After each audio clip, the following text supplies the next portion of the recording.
Dear students, in the last session, we have discussed about this sensors, the core component, one of the core components of the new age robotic systems. Today, we will be discussing about actuators. Right? Actuators is just like the output devices, जहाँ पे हम लोग really output को visibly देख पाएंगे, है ना? जैसे मोटर्स हो गई है जो इलेक्ट्रिकल सिग्नल को मैकेनिकल में कन्वर्ट होता हुआ हम देख सकते हैं, राइट? मोटर को हम लोग रोटेट होता हुआ देख पाते हैं generally. Then that output system here considered as an actuators। An actuators एक मशीन है, मशीन कंपोनेंट है या फिर सिस्टम है which is responsible for the moving or controlling for moving or controlling a mechanism in a robotic or automated system। जैसे हम लोग computer में मॉनिटर को या फिर स्पीकर्स को आउटपुट डिवाइसेस कहते हैं because we can see that device working, है ना? स्क्रीन को देख सकते हैं, तो in computer system terms we call it output devices। Similarly here the same kind of functioning is termed as actuators, जहाँ पे हम लोग एक्चुअली रोबोटिक सिस्टम में या ऑटोमेटेड सिस्टम में किसी भी मशीन कंपोनेंट को जो रिस्पॉन्सिबल है मूव करने के या किसी भी मैकेनिज्म को कंट्रोल करने के लिए we call it actuators here. Actuators करते क्या है? Actuators convert control signals, basically electrical signals, into physical motion या फिर एक्शन। एक्चुएटर्स सिग्नल्स को कंट्रोल करते हैं। टिपिकल नार्स सेटअप में सेंसर्स पहले एनवायरनमेंट को सेंस करते हैं, एनवायरमेंटल पैरामीटर्स वाला डेटा कलेक्ट करते हैं। जैसे अब कौन सा डेटा? Position data, temperature data, distance या फिर फोर्स, इन सबको कलेक्ट करते हैं। एंड देन ये जो डेटा है ये भेजा जाता है कंट्रोलर को। Who sends this data? Sensor itself sends this data, right? जो कि कंट्रोल सिग्नल्स बनाता है, right? Basically on the basis of the input received, sensor data received, controllers कुछ प्रोसेस करता है, कुछ डिसीजंस लेता है और वो डिसीजंस जाते हैं एक्चुएटर्स के पास। वो डिसीजंस को हम लोग क्या कहते हैं? Control signals, right? Control signals means जो हमें आउटपुट में एज अ आगे एक्चुएटर्स को कंट्रोल करवाना है। And these control sensors these control signals are then sent to the actuators जो actually mechanically perform करती है। यही एक्चुएटर्स जो होते हैं they are the execution unit of a robotic systems। I hope this actuator part is clear to you all। Now let's go in depth। अब इनके types क्या होते हैं, बेसिकली किस टाइप की एनर्जी यूज करते हैं, उस हिसाब से हमने इसे क्लासिफाई किया है, राइट? जैसे hydraulic actuators as name suggest, उसके बाद आता है न्यूमेटिक एक्चुएटर्स या फिर electrical actuators. Generally we classify them on the basis of the type of energy they use to produce mechanical motion, right? So we have classified it into three parts regarding this: hydraulic, pneumatic and electrical। Let's go in deep। Hydraulic कौन से होते हैं? Basically वो actuators जो pressurise hydraulic fluid को use करते हैं to perform mechanical performance operations, right? ये एक्चुएटर्स या ये आउटपुट डिवाइसेस जनरली ड्रिवन होती है बाय हाइड्रोलिक सिलेंडर्स या फिर कोई फ्लूइड मोटर्स। जनरेटेड मोशन, जो भी मोशन इससे जनरेट होगा या जो भी, है ना, कंट्रोल हम देख पाएंगे, जो भी रिजल्ट हम देख पाएंगे वो लीनियर होगा, रोटरी होगा या फिर ऑसिलेटरी हो सकता है depending on the system requirement. Hydraulic actuators काफी ज्यादा यूज होते हैं कहाँ पे? जहाँ पे हाई पावर या हाई फोर्स का रिक्वायरमेंट होता है। जैसे कि एग्जांपल में जैसे कोई कंस्ट्रक्शन इक्विपमेंट, एक्सकेवेटर्स या फिर क्रेन्स, ये सब जो है ये हाइड्रोलिक एक्चुएटर्स यूज करते हैं ताकि वो काफी लार्ज फोर्स जो है वो जनरेट कर पाए, राइट? अब नाउ एडवांटेजेस क्या होगी? एज एग्जांपल सजेस्ट, हम इससे वेरी हाई फोर्स जनरेट करवा सकते हैं। अगर हाई फोर्स जनरेट हो रहा है तो हमारा हाई स्पीड मोशन भी जनरेट हो रहा है। कहाँ हम यूज कर सकते हैं इसे? वेल्डिंग में, क्लैंपिंग में, brushing and heavy machineries, right? and it is also used for raising and lowering vehicles in cars, transport carriers, right?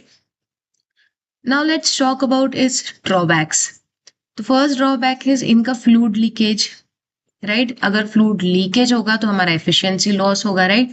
Cleaning issues भी होंगे। देन एफिशिएंसी लॉस होगा मतलब हमें उसे बार बार प्रिपेयर करना पड़ेगा, राइट? बार बार उस जो लीक हो रहा है उसे हमें क्लीन करते रहना पड़ेगा, तो एक तरीके का प्रोसेस बन जाता है वो, राइट? सिस्टम काफी एक्सपेंसिव है। एग्जैक्टली exactly, जहाँ हाई फोर्स लग रहा है ना, जहाँ हाई फोर्स जनरेट हो रहा है, हाई स्पीड मोशन जनरेट हो रहा है, वहां ऑब्वियसली सिस्टम एक्सपेंसिव होगा। देन इसे नॉइस रिडक्शन सिस्टम की भी ज़रूरत होती है, हीट एक्सचेंजर्स की ज़रूरत होती है, हाई मेंटेनेंस की ज़रूरत होती है। अब इतना हाई प्रेशर अगर क्रिएट कर पा रहा है, इतना हाई फोर्स अगर ये बना पा रहा है, जनरेट कर पा रहा है, तो ऑब्वियसली उसी लेवल का वो गर्म होगा, राइट? उसी लेवल का वो हीट डिसिपेट करेगा। तो हमें कुछ ना कुछ तो उसे कूलिंग सिस्टम चाहिए रहेगा ना, बेसिकली हीट एक्सचेंजर, राइट? जो उसे कोल्ड दे पाए एंड हीट वो एब्जॉर्व कर पाए, राइट? हमें कुछ ना कुछ कूलिंग सिस्टम्स लगेगा लगेगा उसके लिए। तो basically it is considered as high maintenance. अब इतना अगर जनरेट कर रहा है तो नॉइज भी होगा, राइट? तो हमें नॉइज रिडक्शन सिस्टम्स की भी जरूरत पड़ती है। That are the drawbacks. But ठीक है, when we are getting quality outputs तो ये सारी चीजें नेगोशिएबल हो जाती है, हम इसे करवा भी लेते हैं, right? Second type is the pneumatic actuators. ये वो एक्चुएटर्स होते हैं जो बेसिकली कंप्रेस्ड एयर को या वैक्यूम प्रेशर को यूज करते हैं एक मैकेनिकल मोशन जनरेट करने के लिए। ये जो मोशन होगा ये एक तो लीनियर होगा या रोटरी होगा, राइट? ये एक्चुएटर्स कॉमनली यूज होते हैं रोबोटिक्स एंड ऑटोमेशन में, right? That is why we are learning it no. Then जहां पे बेसिकली एयर प्रेशर को यूज किया जाता है ह्यूमन लाइक एक्शंस जनरेट कराने के लिए या ह्यूमन लाइक एक्शंस को मिमिक कराने के लिए, right? Similarly human like actions को करवाने के लिए हम लोग न्यूमैटिक एक्चुएटर्स का यूज करते हैं, जैसे रोबोटिक ग्रिपर्स, राइट? आपने नोटिस किया होगा कि जो रोबोटिक्स हैंड होते हैं उसके एंड पे जो उसका हैंड होता है वो इस साइड से एक एक्चुएटर लगा होता है, एक ग्रिपर लगा होता है, right? We are talking about that gripper here. वो ऑपरेट होता है यूजिंग कंप्रेस्ड एयर। तो what are the advantages of it? पहली बात तो लो कॉस्ट है, क्योंकि केमिकल या फ्लूइड बेस्ड सिस्टम से सेफर है, राइट? क्योंकि हम लोग एयर एंड वैक्यूम का यूज कर रहे हैं, there is no chemical involve या कोई भी फ्लूइड नहीं है उसमें, राइट? देन एफिशिएंटली ऑपरेट कर लेता है, डेंजरस टेम्परेचर कंडीशंस में भी रिक्वायर लो मेंटेनेंस, क्योंकि ना तो कोई फ्लूइड है ना तो कोई केमिकल है, तो ऑब्वियसली मेंटेनेंस लो है। ड्यूरेबल है मतलब काफी लंबे समय तक चल सकता है, right? And has a long operational life. Quick quick start and stop response मिलता है, मतलब हम इसे जल्दी चालू भी कर सकते हैं, जल्दी बंद भी कर सकते हैं। अभी जहां बात एयर की आती है, जैसे हमारा गाड़ी का टायर, राइट? अगर जैसे उसमें से हवा अगर कम हो जाए, उसका राइट प्रेशर कम हो जाए, तो हमारी गाड़ी चल पाती है क्या? नहीं चल पाती है, right? That is the example which I can give here.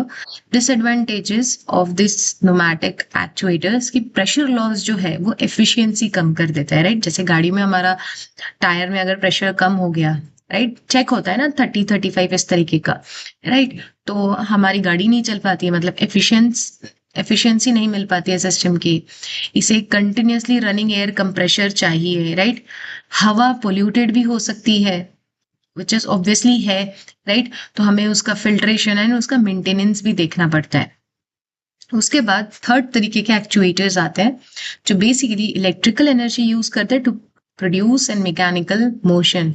The great great great example of it is an electric motor, right? Electric motor क्या करता है? इलेक्ट्रिकल एनर्जी को मैकेनिकल टॉर्क में या लीनियर डिस्प्लेसमेंट में कन्वर्ट करता है। I don't think I need to explain this because हम लोग क्लास 5-6 से यही पढ़ते आते हैं 10th तक, राइट? तो एग्जाम्पल इसका सोलेनॉइड बेस्ड इलेक्ट्रिक बेल या कोई सर्वो मोटर जो कि रोबोटिक्स में यूज होती है, right? Servo motors we will see in the upcoming sessions कि उसे प्रोग्राम कैसे किया जाता है एंड ऑल। तो stay tuned till the time. Advantages of electric actuators widely use होते हैं इंडस्ट्रियल ऑटोमेशन में, वाल्व कंट्रोल में। नॉइस कम है, कोई फ्लूइड लीकेज नहीं है, इसे हम लोग प्रोग्राम कर सकते हैं, बार बार प्रोग्राम कर सकते हैं as per are requirement. High precision है, ठीक है, एंड एक्यूरेट पोजिशनिंग है। प्रिसीजन है मतलब पहली बात तो हम एक्यूरेट आउटपुट इससे बार बार ले सकते हैं, that is why we called it high precision it offers, right. And accurate positioning मतलब इसे एक बार पोजिशन करने के बाद ना लूज होने का झंझट है ना कुछ है, right. And what are the disadvantages, again comparatively expensive होगा। एंड डिपेंड इसका, अब इलेक्ट्रिकल चीज है तो डिपेंड करता है कि वो कौन से इन्वायरमेंटल कंडीशन में काम कर रहा है, जैसे टेम्परेचर या मॉइस्चर, ये चीजें इलेक्ट्रिकल चीजों को कभी कभार डिस्टर्ब कर देती है, राइट। अब उसके बाद में मेनली तीन क्लासिफाइड तो हम लोगों ने देख लिया कि सबसे पहले था हमारा हाइड्रोलिक एक्चुएटर्स, जो एक्चुअली फ्लूइड यूज कर रहा था, है ना, टू परफॉर्म मैकेनिकल ऑपरेशन या to generate mechanical operation. Then second we discuss about pneumatic actuators, which were basically using the compressed air or vacuum pressure to generate mechanical motion.